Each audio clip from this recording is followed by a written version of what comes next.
Bienvenue à tous pour cette conférence qui va traiter le sujet instinct et intuition.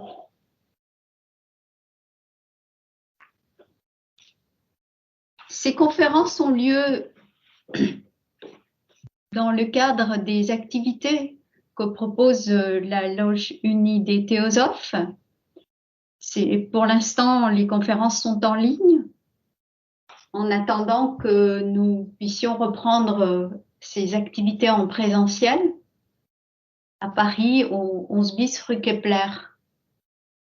De toute façon, nous maintiendrons les réunions en ligne pour les amis qui ne peuvent pas assister en présentiel, mais c'est une façon, on va dire, plus conviviale de se retrouver pour ceux qui peuvent assister aux réunions. Alors, comment se déroule, pour la plupart d'entre vous, vous connaissez la façon dont les activités se déroulent. On va quand même le rappeler pour ceux qui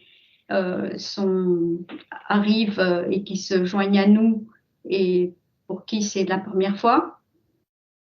Nous avons des conférences hebdomadaires, comme ce soir, vendredi de 20h15 à 21h30, sur un nombre de thèmes au cours du trimestre que vous verrez sur les périodiques qui sont affichés sur notre site. Notre site qui est www.theosophie.fr. Les vendredis soirs, nous avons donc ces conférences. La semaine dernière, en décembre, nous avons traité le bien et le mal existe-t-il vraiment? Aujourd'hui, nous traiterons de l'instinct et de l'intuition. La semaine prochaine, nous traitons de la théosophie, religion, sagesse de tous les âges. Ensuite, la symbolique de Noël.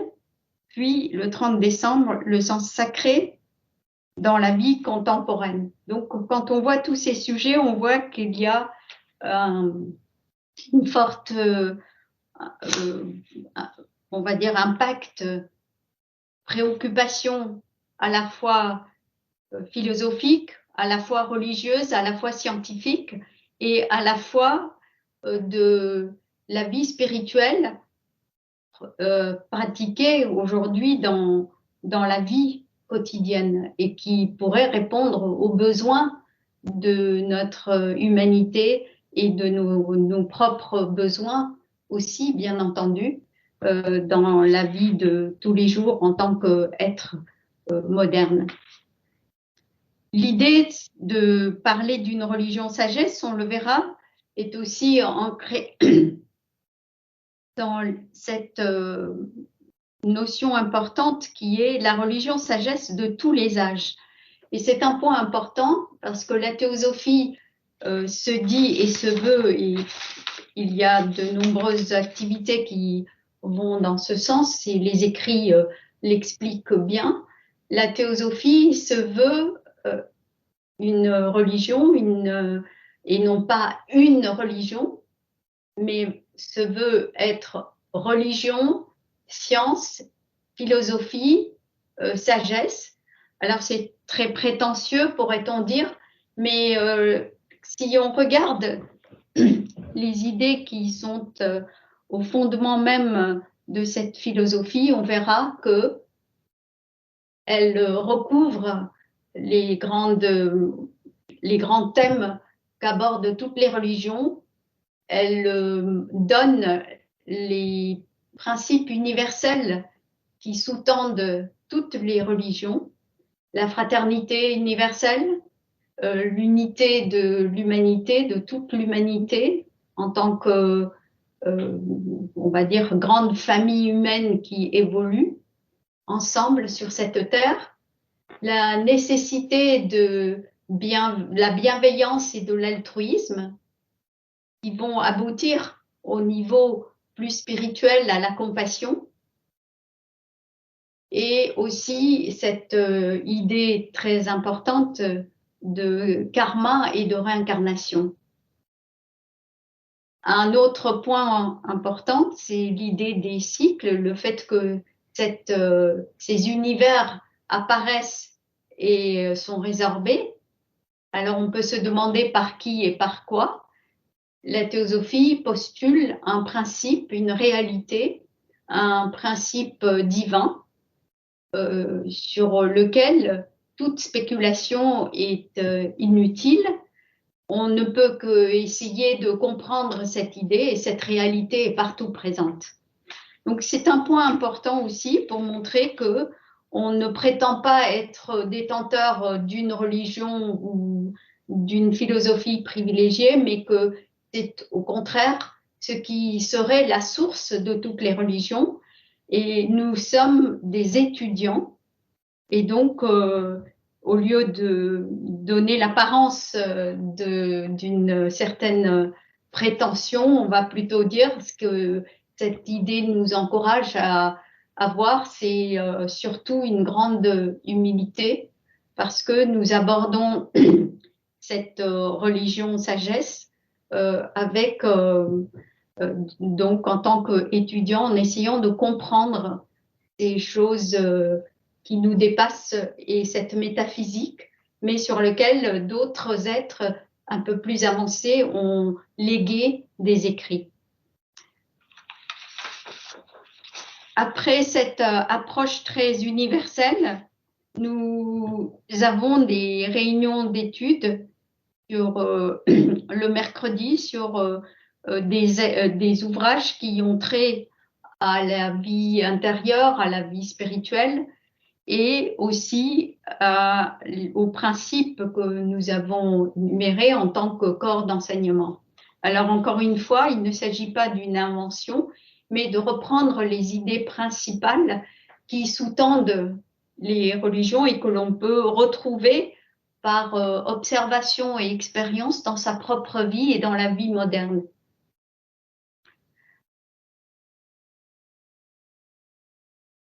Il y a pour diffuser ces idées, outre ces activités que nous venons de nommer, des newsletters qui sont diffusés, dispensés régulièrement tous les 2 mois et qui peuvent se trouver sur le site www.horizonthéosophique au pluriel.fr. Alors évidemment, tous ces sites sont reliés, on peut passer de l'un à l'autre. Il y a également pour les publications, les livres, un site qui est dédié, mais encore une fois, qui peut être abordé via un des 2 autres sites. Et ces publications se trouvent sur texte-théosophique.fr, texte théosophique au pluriel. De toute façon, si vous souhaitez obtenir des renseignements, n'hésitez pas à nous contacter sur l'un des sites.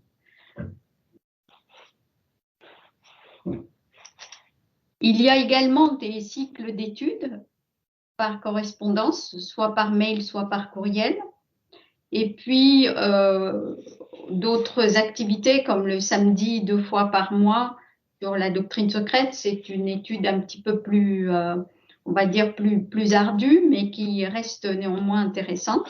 Sur ces périodiques, vous avez la liste des loges qui sont données et aussi la déclaration qui est un ensemble de, on va dire, d'idées principales autour desquelles les membres qui souhaitent s'inscrire peuvent le faire, mais ce n'est pas une obligation pour assister aux conférences, aux réunions d'études. On est complètement libre. Avant de passer la parole à notre ami pour traiter le sujet de l'instinct et l'intuition, nous aurons une courte lecture. Après l'exposé sur le sujet, on aura une demi-heure pour un échange de questions et de réponses sur le sujet traité, sachant que tout ce qui est donné est donné en s'efforçant de rappeler les idées principales de la théosophie. L'instinct est une perception directe de ce qui est convenable dans un domaine donné. L'intuition est la connaissance directe de la vérité en toute chose. La raison est en quelque sorte l'équilibre entre instinct et intuition. Les animaux ont un sur-instinct en ce qui concerne leur nourriture ou ce qui est dangereux pour eux, car leur instinct résulte de l'expérience. Mais ils ne raisonnent pas en exerçant leur instinct, ils le ressentent. Nous utilisons la raison comme un instrument, mais si nous partons sur de fausses bases, nous aboutissons forcément à de fausses conclusions, aussi irréprochables que puisse être notre raisonnement. C'est un extrait du cahier 183 de Robert Crosby. Voici la conférence.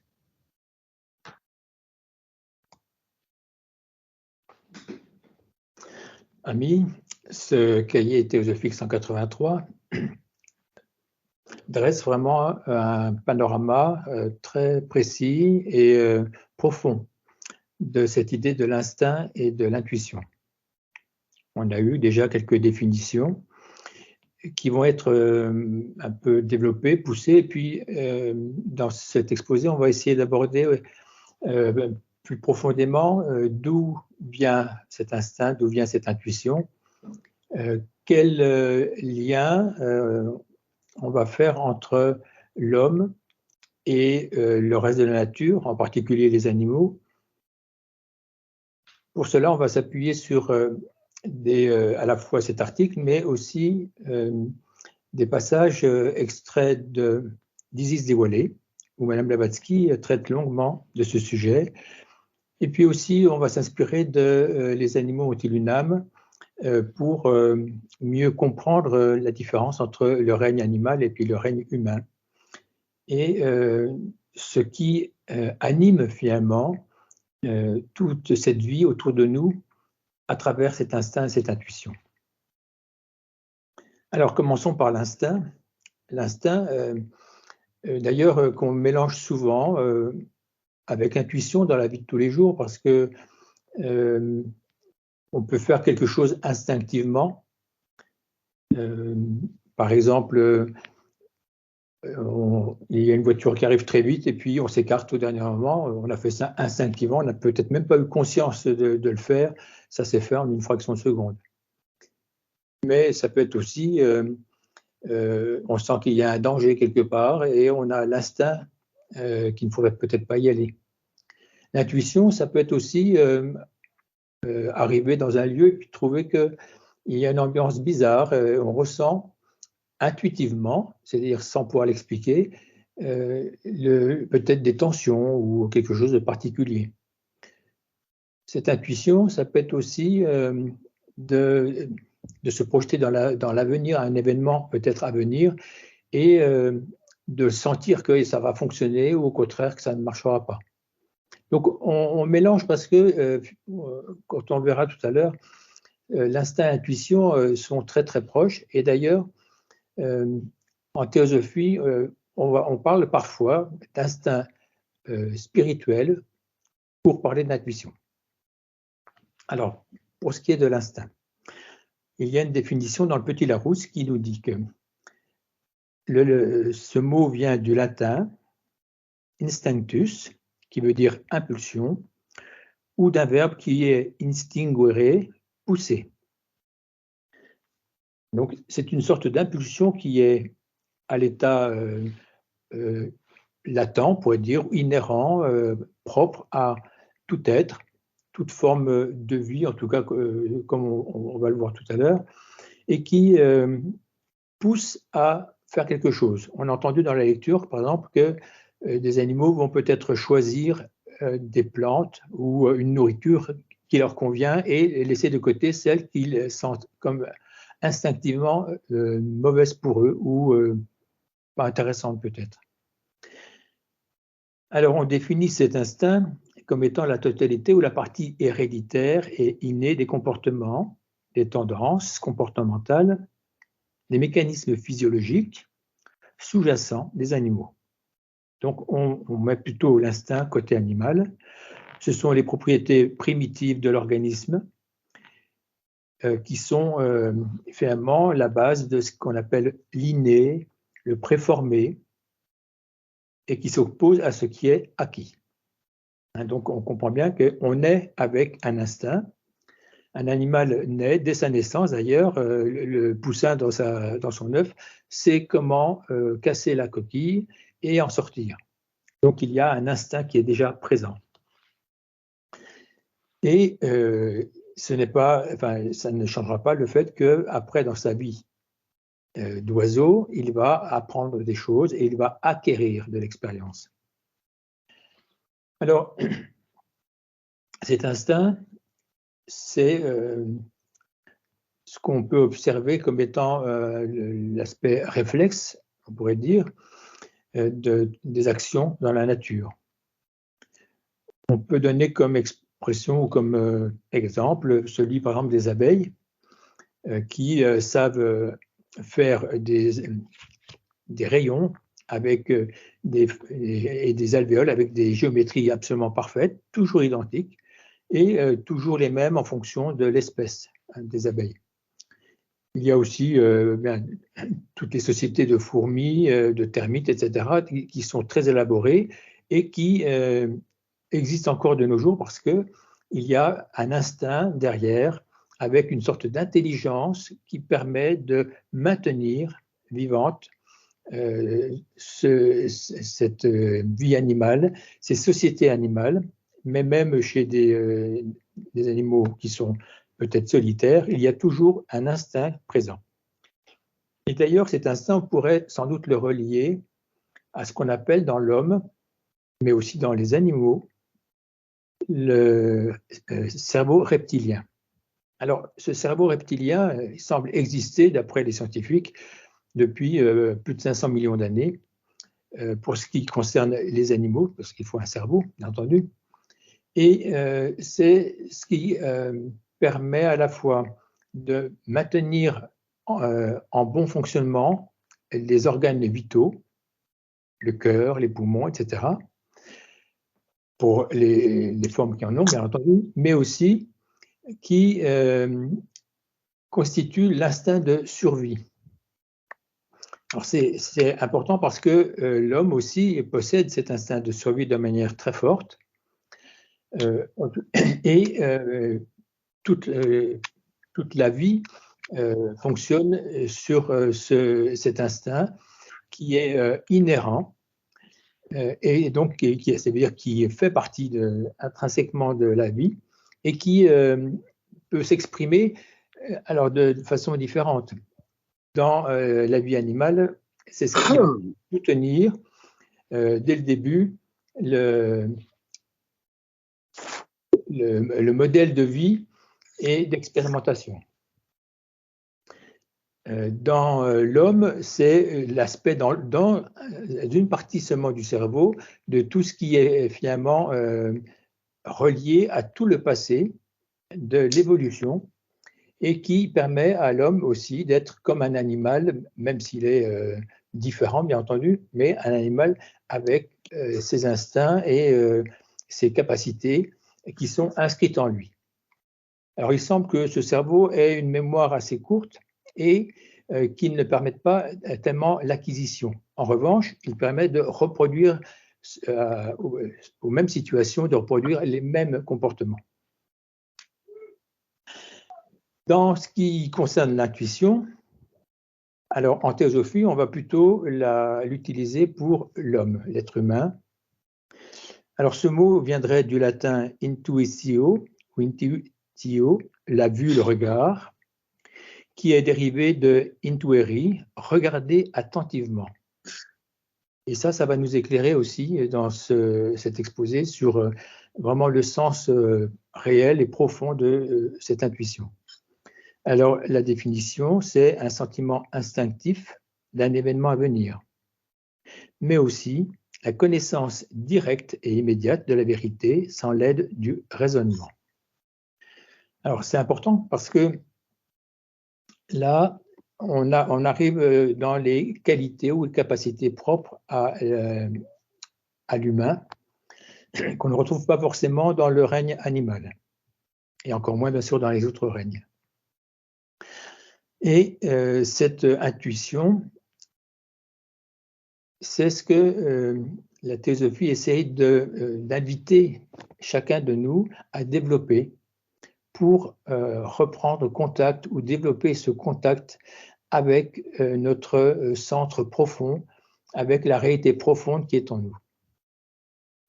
D'où le fait qu'on puisse dire que l'intuition, c'est la vision directe. Alors directe, à la fois de notre racine, mais aussi du monde au-delà de sa manifestation d'une certaine manière, c'est-à-dire dans les coulisses vraiment profondes de la nature.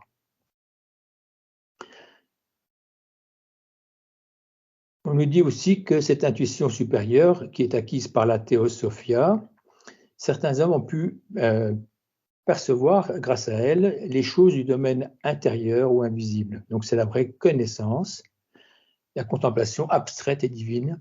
Et après, il y a toutes sortes de noms, d'expressions qu'on peut utiliser. Alors, on a dit qu'il y avait une différence entre le règne animal et le règne humain. Dans ce fameux article « Les animaux ont-ils une âme ?», Madame Blavatsky explique que finalement l'homme et l'animal ont tous les deux comme deux âmes, c'est-à-dire un double aspect. Dans ce qui nous concerne ce soir, il y a l'instinct d'un côté, l'intelligence de l'autre, qui semblent être des facultés opposées par nature, parce qu'elles n'ont pas la même fonction. Quand on observe un jeune enfant, on voit bien que tout est instinctif chez lui. Il n'a pas encore eu le temps d'acquérir des choses, des expériences dans la vie, hein, et il est particulièrement instinctif à cette période. Si on le compare à un jeune animal, eh bien, le jeune animal lui est encore bien supérieur, parce que lui, il va savoir éviter certains dangers, il va savoir aussi vers quoi se tourner, comment se nourrir peut-être, éviter l'eau si il risque de se noyer, ou le feu s'il risque de se brûler, etc. L'enfant n'a pas un instinct aussi prononcé et aussi ferme. Il a en lui cette fameuse intelligence qui va lui permettre d'expérimenter puis d'en comprendre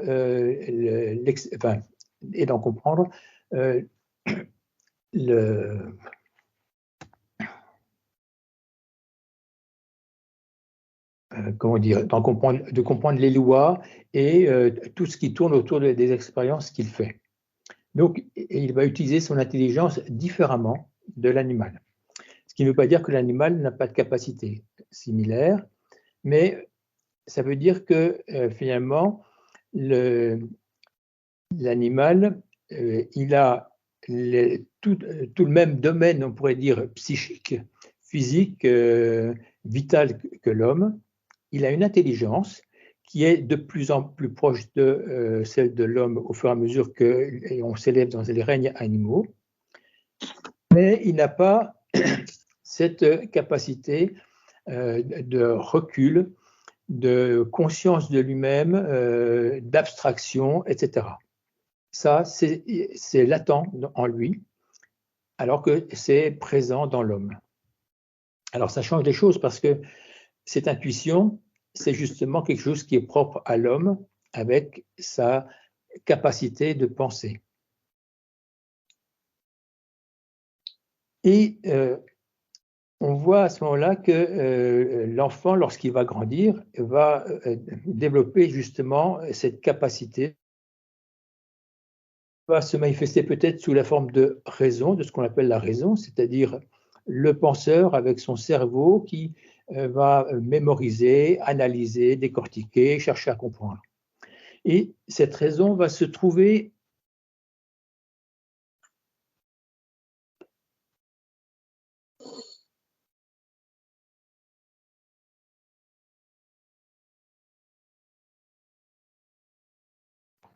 Yves, on ne t'entend pas?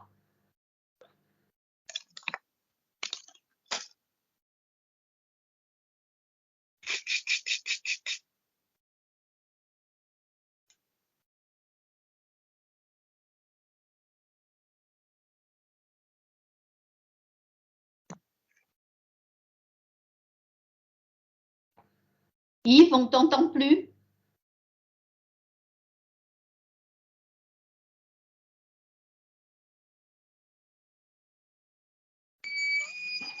Je vais essayer de l'appeler. Hein. Oui, je suis en train de le faire. Ah d'accord, ok, je te laisse faire alors. Merci.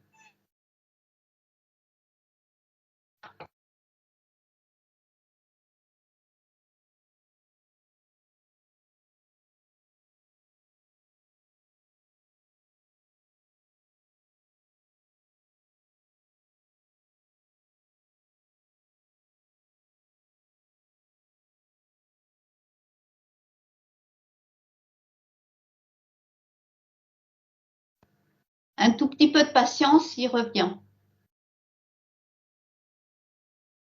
Merci.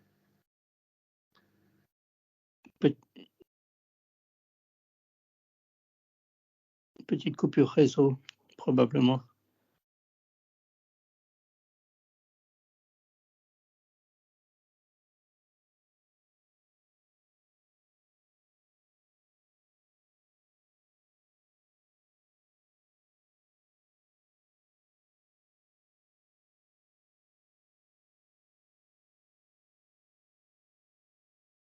C'est bon?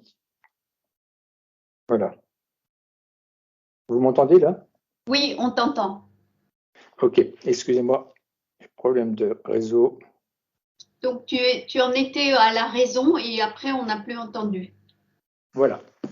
Donc, la raison se trouve comme entre l'instinct et l'intuition. Parce que l'instinct, c'est ce qui est inné, finalement, c'est ce qui est inscrit dans notre nature profonde.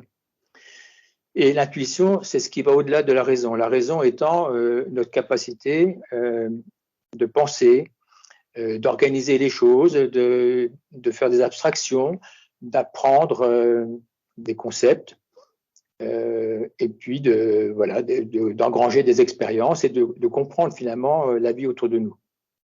Mais l'intuition, elle est autre chose que ça. Elle va bien au-delà parce que c'est une capacité à aller voir la vérité ou la connaissance directe. Et c'est ce qui nous permet de nous relier, lorsque cette intuition fonctionne, de nous relier à notre racine profonde et de voir la nature, si on veut, depuis les coulisses, mais les coulisses même les plus éloignées possibles. Pas forcément juste dans les plans proches de la matière, mais aussi de très loin. Ce qui veut dire que c'est un pouvoir qui est très, très important dans l'homme.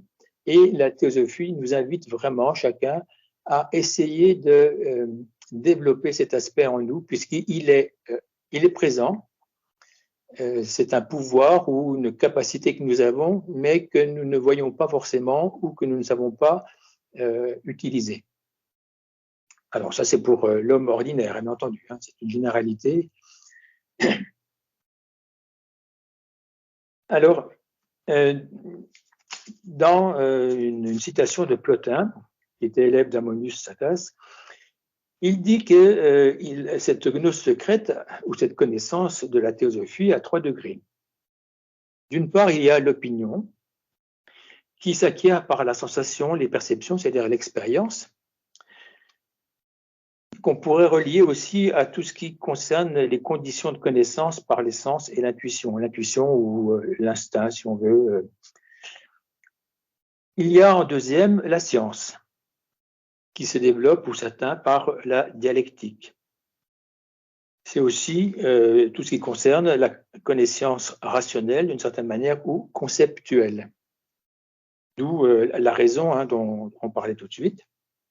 Et puis, il y a une troisième degré, c'est l'illumination, qui est l'intuition.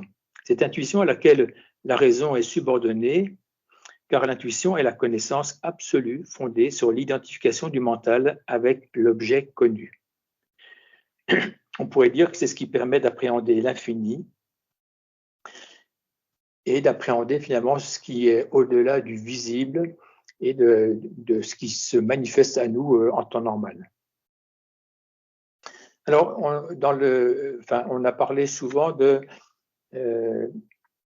pour des mystiques, de connaissance directe de la vérité, d'extase, d'illumination, de contemplation abstraite. Ça veut dire qu'il y a une expérience qui est particulière, qui s'est produite lorsque les conditions ont été requises, peut-être accidentellement, comme parfois dans ce qu'on appelle la mystique sauvage, fortuitement, on pourrait dire, ou alors lorsque ça a été recherché, comme Origène, etc., Plotin, qui ont eu plusieurs expériences mystiques très, très grandes, très profondes durant leur vie. Il semble qu'à ce moment-là, il y ait une sorte de communion profonde avec le divin ou ce qu'il y a de plus élevé en eux, mais même ce qui est au-delà de ce qui est le plus élevé en eux. La traduction souvent de ces expériences passe par des termes de luminosité. C'est comme si ils avaient découvert ou ils étaient entrés dans une sorte de lumière. Alors, vous vous souvenez que dans la théosophie, on dit que chaque vie est comme une étincelle issue d'un soleil central, spirituel central. Eh bien, cette étincelle, c'est une sorte de lumière, si on veut, et à l'aube de la manifestation, la première vibration est aussi la lumière originelle. Et donc, on pourrait rattacher finalement ces expériences à cette lumière qui va donner cette manifestation et qui va irradier, animer cette manifestation. Alors, c'est intéressant de passer par, il me semble, par cet aspect lumineux, parce que c'est un aspect de rayonnement, de radiation, de vibration, d'énergie. Vous vous souvenez aussi du mythe de Lucifer, qui est celui de Prométhée et Lucifer, celui qui porte la lumière. Et c'est qui porte cette intelligence qui permet à l'homme, à l'humanité, d'acquérir cette soi-conscience. Mais on dit aussi que nous sommes chacun de nous hommes, êtres humains, un rayon d'une étoile qui fait partie de ce grand soleil spirituel central. Nous sommes donc lumineux intérieurement sur les plans les plus profonds. Cette étoile, c'est aussi ce qui nous guide et c'est ce qui guide aussi cette nature. Dans son article, par exemple, Robert Crosby dit que ce qui anime chaque atome, chaque cristal, chaque végétal, animal et homme, c'est cette énergie lumineuse, il dit l'action finalement, comme Madame Blavatsky, cette action noétique. Noétique, c'est ce qui est à notre racine, ce qui est de plus élevé, de plus divin, de plus spirituel qu'on puisse imaginer. Eh bien, c'est ce qui est à l'œuvre partout dans la vie. Au début de cette manifestation, les premiers minéraux, les premiers atomes, peut-être même qui se sont constitués, ont reçu aussi une sorte d'impulsion qui va donner ce qu'on appelle l'instinct et qui va se retrouver dans les cristaux qui eux-mêmes ont des affinités ou pas avec d'autres cristaux ou avec d'autres formes de vie. Il y a des attirances, il y a du magnétisme, l'électromagnétisme est partout présent et en particulier très utilisé dans les pierres, c'est quelque chose de vraiment très connu. Et puis, cette expérience va en recevoir de supplémentaires dans le règne végétal, puis animal. Et ainsi, de règne en règne, l'instinct va s'enrichir grâce à la fois à ce qui est inné, c'est-à-dire ce qui a été imprimé dans ces règnes, mais aussi grâce aux expériences acquises durant ces vies. Alors, cette idée de lumière pourrait aussi être reliée à la physique quantique.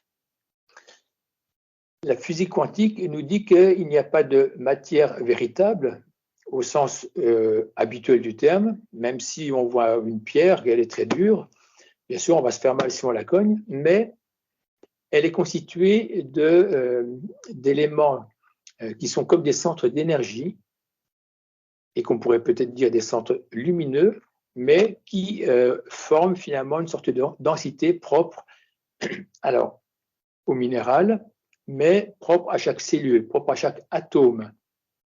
Et on pourrait très bien en déduire ou essayer intuitivement d'imaginer que finalement, cette lumière d'origine a peu à peu donné naissance ou a peu à peu densifié ces radiations, ces vibrations, son rayonnement au point de pouvoir différencier par la densité ou la non-densité de ces rayonnements des niveaux de matière très différents. Dans l'homme, on peut bien imaginer que nous constituons à nous-mêmes un univers absolument gigantesque et hyper sophistiqué.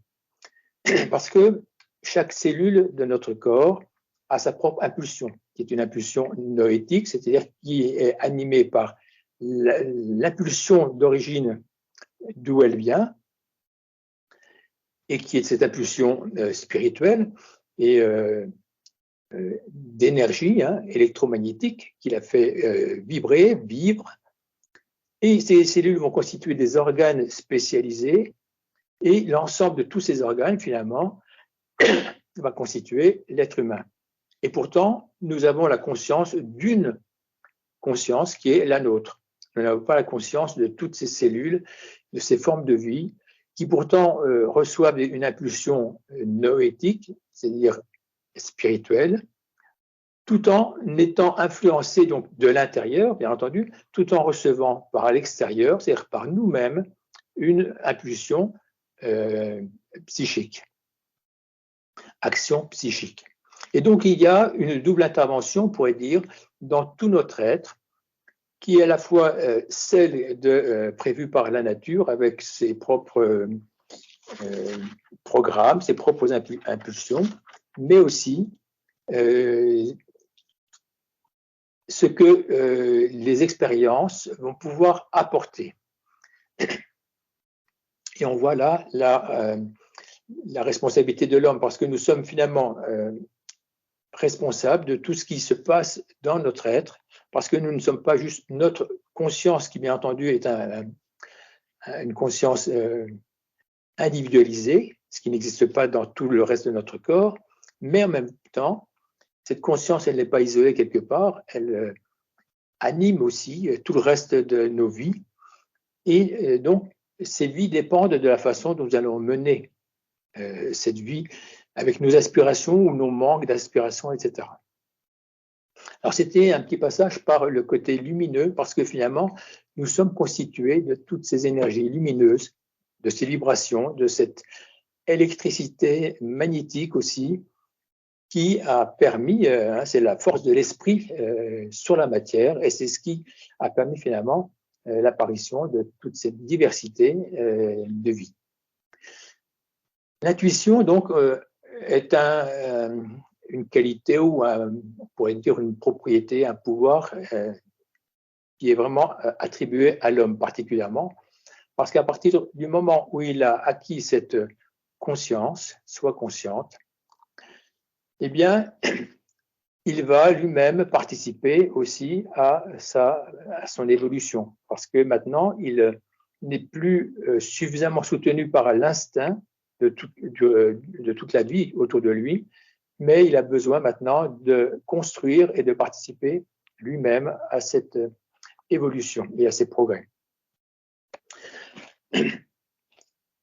On dit donc que cette intuition, c'est finalement un sens intérieur qui représente l'instinct de l'âme.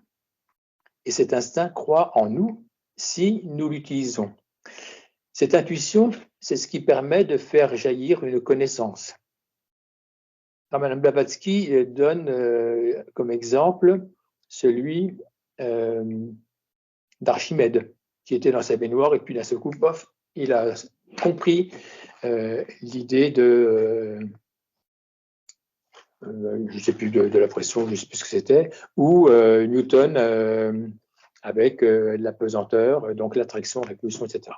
Ça veut dire qu'il y a dans des génies qui peuvent être scientifiques, mais aussi artistiques, des sortes d'intuitions, c'est-à-dire des expressions de leur nature profonde qui va s'exprimer dans le domaine dans lequel ils excellent. Alors, cette intuition nous dit bien sûr ce qui est vrai, c'est ça qu'on peut attendre d'elle, et c'est vers cela qu'on va l'aider finalement à se développer. Elle nous permet d'entrer en relation avec la vérité occulte, mais cette intuition, elle a besoin d'être développée. Alors, en fait, c'est un terme inapproprié parce que développer l'intuition, c'est pas tout à fait ça. Elle a besoin de trouver un cadre ou un canal qui soit plus propice à son expression. Et pour cela, eh bien, la théosophie nous invite à la cultiver d'une certaine manière en ayant un équilibre mental véritable. Alors après, on peut revenir dessus, une philosophie vraie et une véritable éthique. Tout cela veut dire que ce que nous allons percevoir à travers l'intuition, ce sont des plans qui ne peuvent pas être perçus par le biais de notre mental, c'est-à-dire ce qui passe par le cerveau.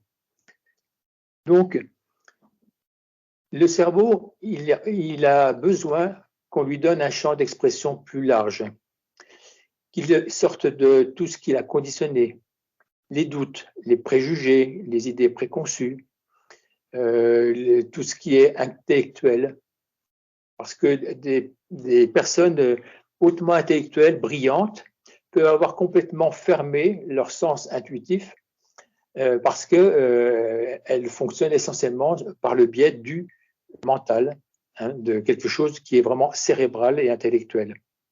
Alors que ce cerveau est capable d'ouvrir de nouveaux canaux vers quelque chose de plus abstrait. Et pour ça, il faut faire appel à ce qui est en nous le plus proche de cette abstraction. Et donc, Madame Blavatsky invite chacun à essayer, à l'utiliser, exercer cette intuition, parce qu'elle dit on va se tromper au début, on va sans doute faire des erreurs, on va croire que ce qu'on a eu comme intuition découlait de la vérité. Et puis finalement, peut-être que ce n'était pas le cas, mais plus on va la solliciter, plus elle va se manifester, elle va répondre, et peu à peu, nous allons être capables de percevoir ce qui est vrai, de plus en plus.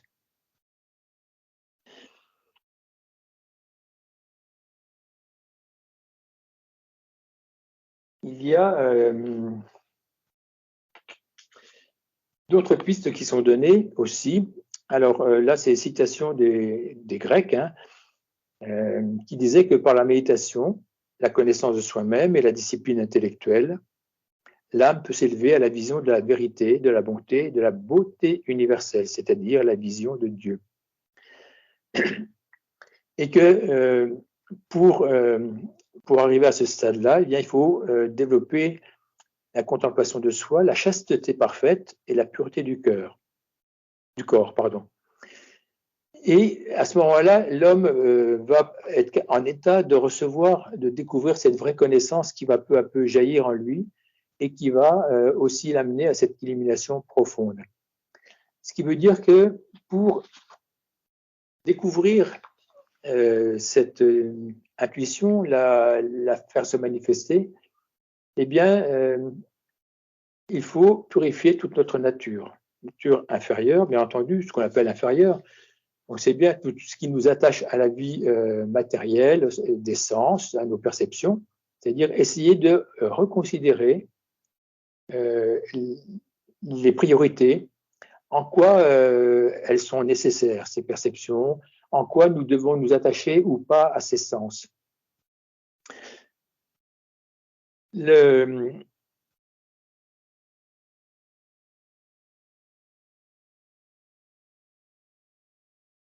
Alors,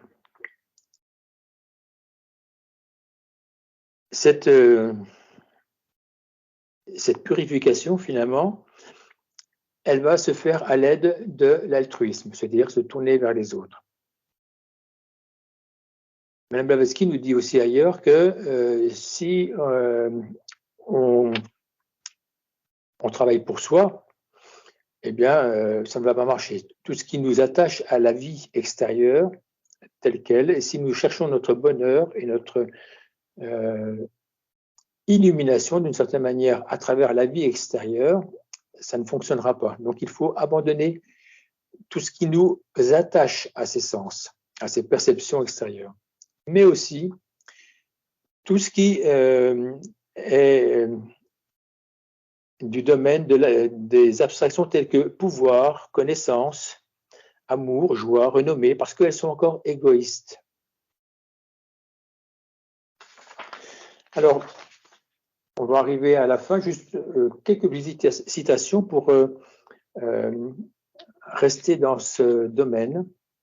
Alors, une citation de Subarao dans un commentaire qui dit qu'il y a 3 vérités absolues qui ne peuvent jamais être perdues. D'une part, l'âme de l'homme est immortelle et les promesses de son avenir sont celles d'une chose dont le développement et la splendeur n'ont pas de limite. Deuxièmement, le principe qui donne la vie réside en nous comme en dehors de nous. Il est hors d'atteinte de la mort et éternellement bienfaisant. On ne saurait l'entendre ni le voir, ni en sentir le parfum, mais il peut être perçu par l'homme qui désire cette perception. Et enfin, chaque homme est à lui-même, d'une manière absolue, son propre législateur, le dispensateur de la gloire et de l'obscurité qui lui revient, l'arbitre souverain de sa vie, de sa récompense et de son châtiment.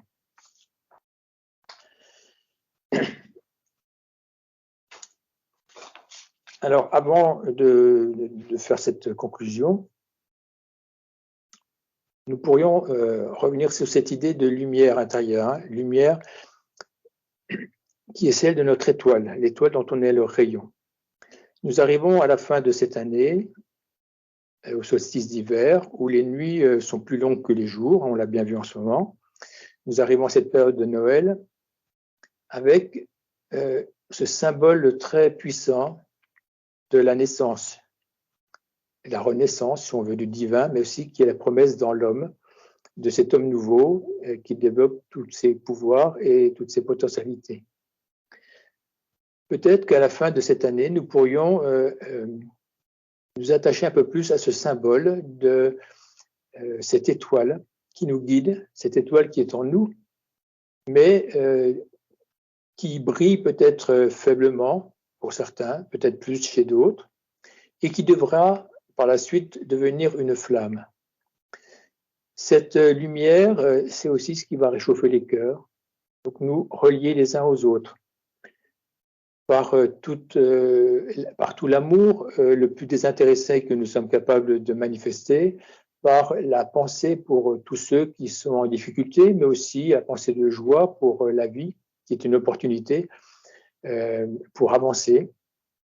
Et puis, l'idée aussi que la lumière qui brille dans les ténèbres va éclairer le chemin, peut-être pas que le nôtre, mais aussi celui des autres. Et nous pourrions aussi à notre tour aider les autres à trouver le chemin grâce peut-être à la lumière que nous sommes capables de rayonner autour de nous. Voilà, juste pour terminer, voici un court passage de la lumière sur le sentier.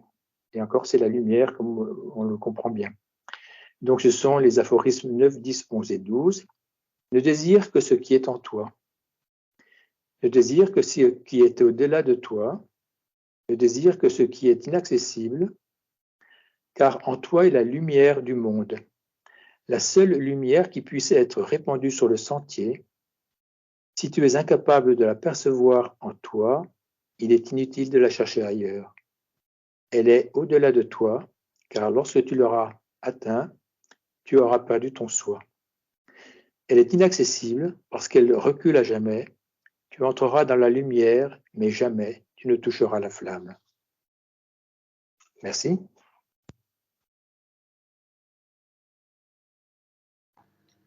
Merci pour cette conférence. Alors, on va rappeler le titre de ce sujet, instinct et intuition. Donc, l'exposé a traité le sujet à la lumière de la théosophie. Est-ce qu'il y a des questions? Oui, Germain?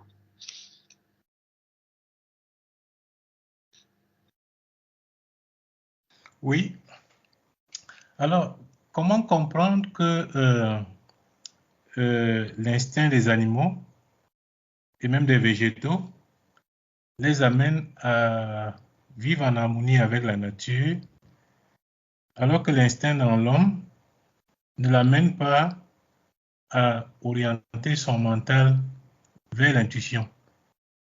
Parce que si on regarde tout ce que nous avons comme problème dans le monde, les animaux avec leur instinct ne sont pour rien.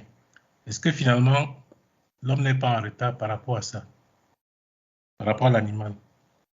Merci. Alors, est-ce que l'homme, a du retard si on pense que les animaux qui vivent avec cet instinct vivent mieux en harmonie avec la nature, et pareil pour le végétal, et que les problèmes que l'on voit aujourd'hui ne sont pas dus à ces animaux, mais plus ni aux plantes, d'ailleurs ni aux végétaux, mais plutôt à l'homme. Alors, on va peut-être prendre la question en nuançant un peu les propos. Les animaux vivent certes en harmonie avec la nature, mais ils sont entre eux parfois engagés parce que c'est ainsi que les règles de cette vie, de la vie animale se manifestent. Il y a une certaine tendance à la survie du plus apte dans certains cas, mais aussi à une...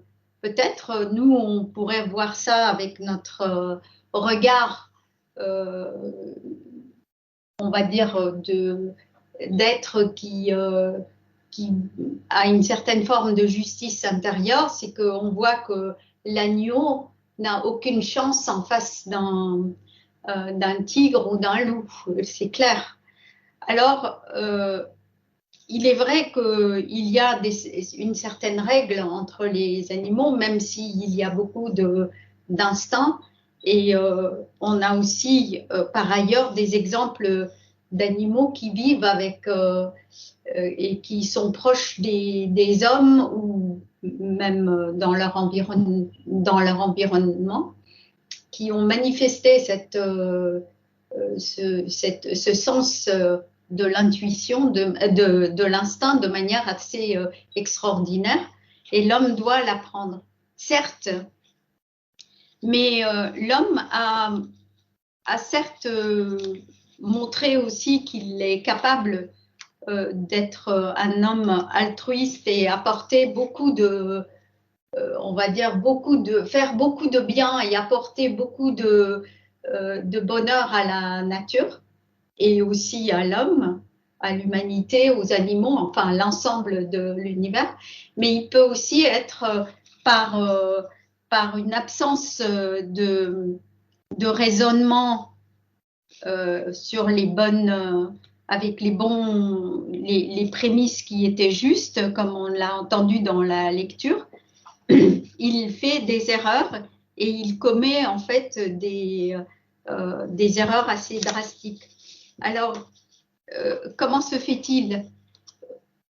Eh bien, c'est tout l'enjeu qui a été décrit. L'animal ne peut pas résoudre tous les problèmes. L'homme, qui voit les difficultés dans lesquelles il s'est mis, a l'intelligence, si cette intelligence est bien tournée dans la bonne direction de l'altruisme, du service des autres et de sincèrement résoudre les problèmes, il a toutes les capacités à à arriver à trouver des solutions. Et ça, c'est un point très important. L'animal a la capacité de vivre et de vivre normalement, mais dans sa sphère soit de chien, soit de tigre, soit etc. Mais il ne peut pas, on va dire, aller au-delà, alors que l'humain peut être beaucoup plus apporter beaucoup plus de bénéfices à l'ensemble de l'évolution.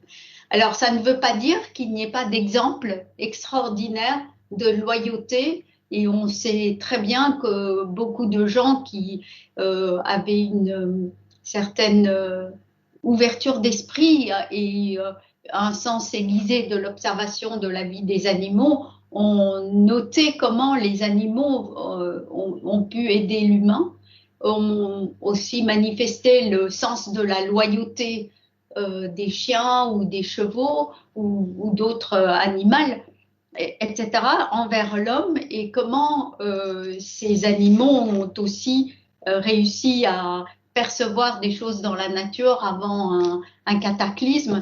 Et donc, alors que l'homme, lui, il était un petit peu bouché quelque part parce qu'il il a cet instinct qui est inhibé. Et il n'a pas encore complètement développé cette intuition, c'est clair. Alors, le but est de montrer que si l'homme se tourne, et c'est un peu l'exemple qui est donné avec des êtres extraordinaires, mais qui sont, quand on dit extraordinaires, c'est qu'ils sont au-delà de l'homme ordinaire, mais nous avons tous, chacun d'entre nous, la capacité de développer ces facultés d'aider. Alors, on va rappeler juste pour ceux qui le savent, on peut s'y référer. Pour ceux qui ne savent pas, il y a dans Isis dévoilée qui a été cité par le conférencier, un passage où Madame Blavatsky, qui était témoin de cela, et nous savons que d'autres personnes ont été témoins, ils ont apporté, ils ont pu calmer un tigre féroce ou une tigresse, etc., par ce pouvoir de bienfaisance qui était éveillé grâce à ses perceptions intuitives. Il a pu comprendre la cause de la souffrance, de la férocité, et apporter de l'aide. Germain, est-ce que c'est une autre question ou est-ce que c'est sur le même? C'est pour rebondir sur la même question. C'est vrai que les animaux ne peuvent pas résoudre certaines problématiques, mais à leur niveau, ils ne font que ce qu'ils devaient faire par nature. Donc, si on regarde du point de vue de la nature, on dirait tout simplement qu'ils font leur devoir. Donc, leur instinct les amène à faire naturellement ce qu'ils devraient faire. Mais dans la même logique, on voit que l'instinct de l'homme aussi devrait l'amener à rechercher cette intuition, à savoir qu'il ne peut rien faire sans cette intuition spirituelle. Mais quand on observe l'homme moderne, on voit que ce n'est pas le cas. Et comment on explique ça? Oui, alors, dans cet article qui s'appelle Instinct et intuition, ou dans l'article donc Action psychique et noétique, on comprend bien que le fait d'être passé au niveau de l'humain, l'homme doit utiliser beaucoup plus, avec toutes les enveloppes qu'il a à sa disposition, il doit utiliser beaucoup plus la capacité de raisonner et d'être, on va dire, de rentrer dans cette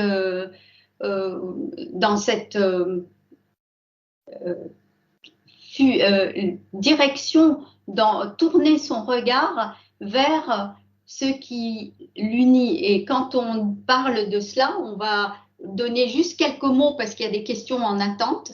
On va rappeler que le fait d'avoir cette conscience réfléchie lui permet, avec cet exercice de conscience, qui raisonne, qui comprend, qui observe, qui le ramène à lui-même et qui le compare aux autres, de voir qu'il peut raisonner et aller plus loin. Par contre, s'il se fie juste à ce qu'il voit, et c'est en fait là tout le problème, et c'est pour ça que les grandes religions et les grandes réformes qui concernent l'homme ont continué de rappeler à l'homme qu'il ne faut pas qu'il se fie juste à ce qu'il voit de l'extérieur. C'est bien cela. Il a la perception intuitive quand il s'arrête. Il a cette perception intuitive, et ça, c'est si on n'inhibe pas cette perception intuitive, mais qu'on l'encourage chez les enfants, cela peut donner un fruit. On ne va pas regarder l'homme d'une manière trop pessimiste, mais on va dire qu'il y a de l'espoir. Au début, quand on dit que quand la conscience a été éveillée, justement, il a eu cette perception non seulement de la solidarité qui était une vérité directe avec une perception directe, et aussi le fait de sentir que ceux qui l'accompagnaient, les maîtres qui étaient là, les grands rois adeptes, etc., étaient autour de lui, une partie de lui-même, on comprend bien que ces idées-là ont été quelque part enregistrées dans le très profond de sa nature. On a entendu la lecture qui a été faite en citant Plotin, et on voit bien que ces perceptions sont ancrées quelque part en lui. Et c'est à lui de le développer. Alors si aujourd'hui on est entouré de gens qui le refusent, où on voit le monde ou les médias, ne soyons pas découragés, gardons simplement l'espoir que la nature pousse, l'évolution pousse, il y a la loi de karma qui va pousser à rétablir l'harmonie, et chacun d'entre nous a aussi on va dire le devoir et peut-être même la envie de rappeler ces vérités. Si nous faisons cela, nous créons un foyer en fait spirituel qui va aider en fait tous ceux qui ont le même sentiment d'altruisme, et on le voit, même si on a l'impression qu'avec les médias que seuls ceux qui sont cruels ou qui ont etc. gagnent. Derrière, il y a plein de gens, il y a cette majorité silencieuse qui ne demande qu'à agir, qui ne demande qu'à comprendre. Alors, on a Alain ou Hélène qui attendent. Oui, au niveau de l'intuition humaine, donc, il a été parlé il y a quelques instants donc, de l'éveil de cette intuition. Est-ce que les trois propositions fondamentales, par exemple de la théosophie, qui définissent, on pourrait dire, les aspects ultimes de l'univers, etc., ne seraient pas essentielles pour avoir des intuitions de haute qualité? Alors, les trois propositions fondamentales sont-elles essentielles pour avoir un éveil de l'intuition de haute qualité? Entre nous, on ne va pas dire non, évidemment, ça paraît logique, mais on va expliquer pourquoi. La première proposition, en fait, est une proposition qui évacue tout racisme, toute barrière entre l'humanité, dans l'idée d'une on va dire d'une séparation ou d'une priorité entre différents êtres humains, etc. Et va pousser encore plus cette idée vers cette réalité ultime dont on a parlé dans l'introduction, et on ne va pas spéculer dessus puisque c'est une réalité qui est là, qui est au-delà de toute spéculation, mais qui est vraiment la source qui va permettre d'avoir un déploiement comme un principe divin qui sous-tend tout, et qui est en fait ce mouvement qui nous pousse à évoluer, à progresser. Et puis derrière, il y a toujours derrière l'idée de substance, il y a l'idée de conscience. Madame Blavatsky utilise aussi cette dualité pour montrer qu'il y a toujours substance et conscience. Donc nous sommes une âme dans un corps, mais derrière il y a cette énergie. Et cette énergie, ça peut être ce mental qui est le foyer de la pensée, qui est aussi le foyer de ce raisonnement et de toutes ces qualités dont on a parlé, et qui est cette énergie qui va permettre de nous pousser à aller dans un certain sens vers une harmonie, en reconnaissant en fait cette unité, puisque on ne peut pas parler de dualité ou de cycle sans parler d'évolution, puisque ça se passe dans un sens giratoire. La deuxième proposition parle de ces cycles, cette montée, cette descente. Donc peut-être qu'on a l'impression qu'il y a quelque chose de très négatif où on est coincé, mais derrière, si on continue à travailler dans ce sens, il y aura un mouvement où ce pendule le balancier va reprendre en fait dans l'autre sens, et il faut continuer avec sa volonté à agir dans le sens qui nous paraît droit. Donc oui, effectivement, les trois propositions fondamentales nous aident, et l'évolution, qui est la dernière proposition, va nous permettre aussi de comprendre que l'homme tire l'ensemble de l'humanité. Bon, il fait des dégâts, mais derrière, il apprend ses leçons, il souffre et il va finir par comprendre. Il ne peut pas continuer dans le même sens, et justement, il y aura de l'aide. Voilà. Alors, on va prendre une autre question qui était là, et il y avait une remarque sur le chat. Si Alain, tu veux bien me lire la remarque?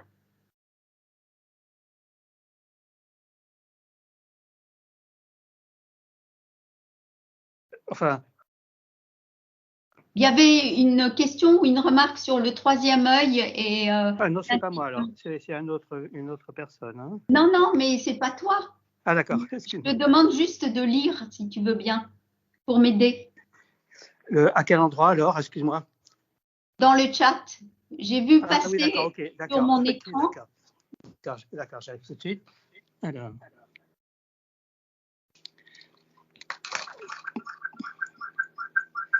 Alors, la doctrine secrète dit également que la faculté de l'intuition est intimement liée au troisième. Je t'entends pas là. Comment? Oui, excuse-moi là.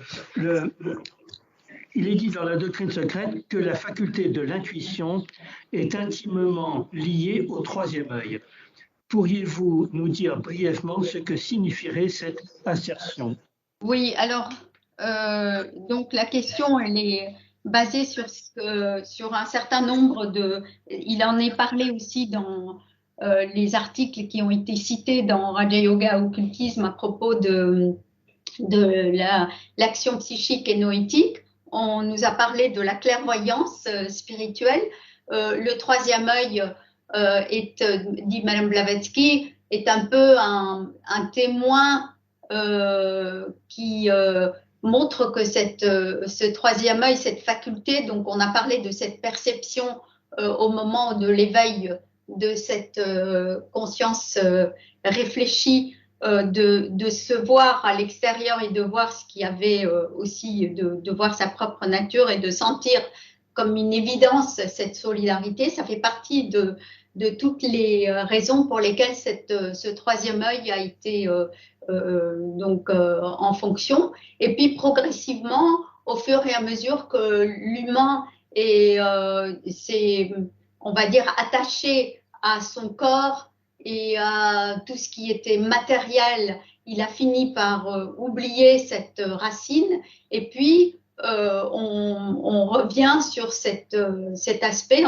comme il a été dit pendant la conférence, en éveillant cette intuition qui est la perception de cette clairvoyance spirituelle, c'est-à-dire de la vision directe, comme il a été dit. C'est en d'autres mots, c'est exactement cette idée.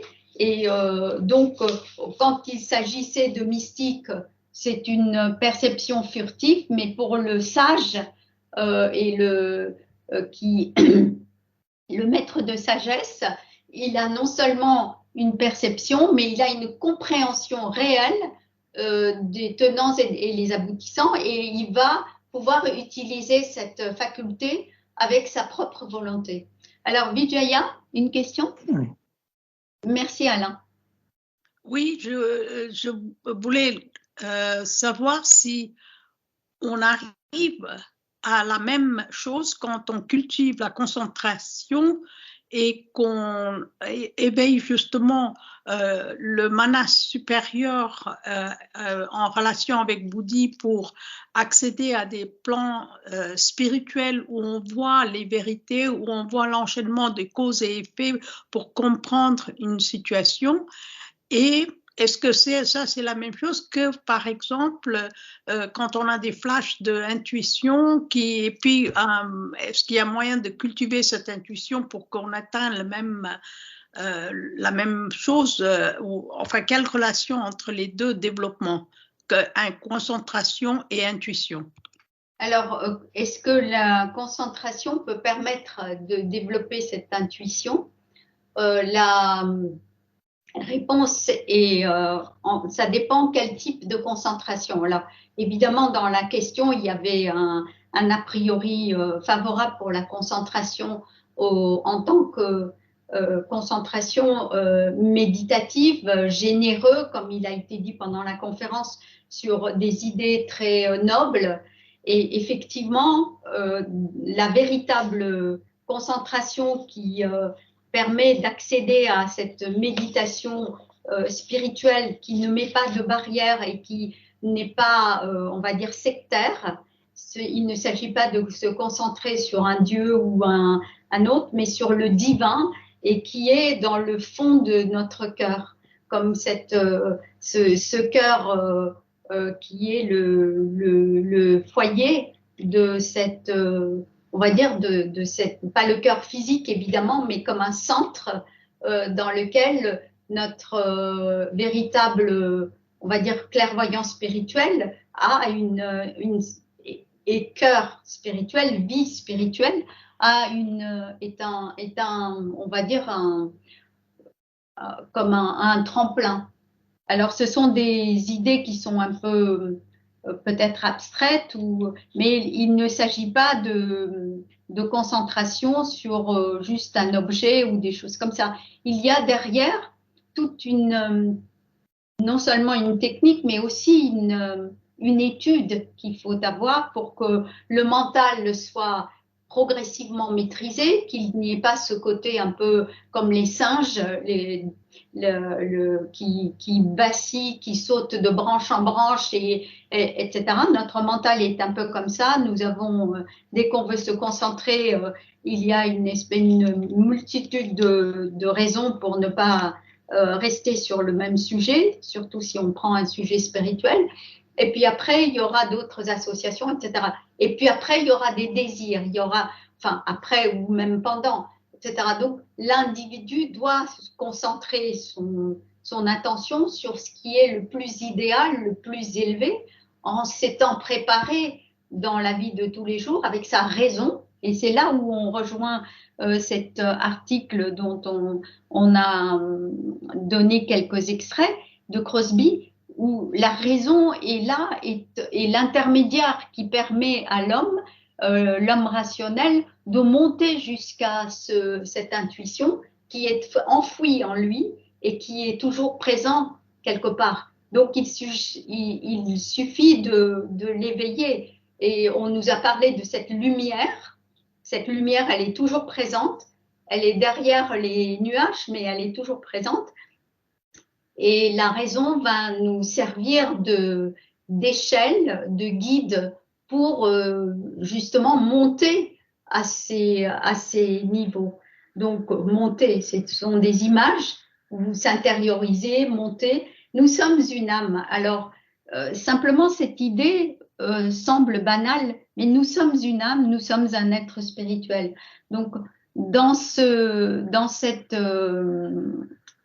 approche, si on se réfère à l'action psychique et noétique, ou à d'autres articles dans Raja Yoga et l'occultisme, comme le dialogue entre les deux rédactrices, le dialogue sur les mystères de l'au-delà, si on les met en parallèle et qu'on lit ces 3 articles, on se rendra compte qu'il n'y a aucune raison, en tout cas, on va dire rationnelle, aucune raison rationnelle d'être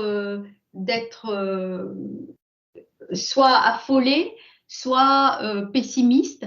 Et au contraire, tout ce que l'action noétique nous apporte, et on rejoint en fait la conclusion de ce qui a été dit dans la conférence de tout à l'heure, tout ce que cette action psychique, action noétique, pardon, nous apporte, c'est précisément de montrer qu'il y a cette flamme, ce rayon.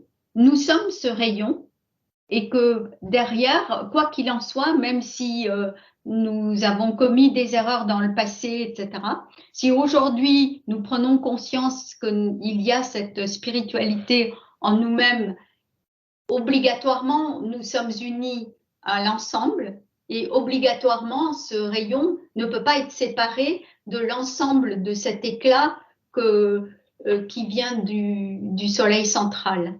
Donc, amis, sur cette idée, nous allons juste lire un verset ou 2 de La Voix du silence pour clôturer cette réunion.